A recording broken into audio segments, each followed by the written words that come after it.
మన దేశంలో ఎన్నో నాగదేవతల ఆలయాలున్నాయి. అందులో ప్రముఖమైనది, ఇతర ఆలయాల కంటే భిన్నమైనది నాగచంద్రేశ్వర ఆలయం.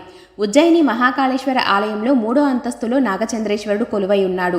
ఈ ఆలయం సంవత్సరంలో ఒకరోజు, అది కూడా శ్రావణ శుక్ల పంచమి రోజు మాత్రమే తెరిచి ఉంటుంది. ఇక్కడ పాముని ఆసనంగా చేసుకుని కూర్చున్న భంగిమలో శివపార్వతులు ఉంటారు.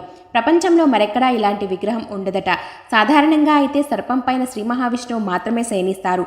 కానీ ఈ ఆలయంలో భోళాశంకరుడు శయనించి ఉండడం విశేషం. స్థల పురాణం ప్రకారం తక్షకుడు పరమేశ్వరుడి అనుగ్రహం కోసం కఠోరమైన తపస్సు చేయగా ప్రసన్నుడైన ఈశ్వరుడు తక్షకుడికి అమరత్వాన్ని ప్రసాదించారు. ఇక అప్పటి నుండి తక్షకుడు శివుడి సాన్నిధ్యంలోనే ఉండిపోయాడని చెప్తారు.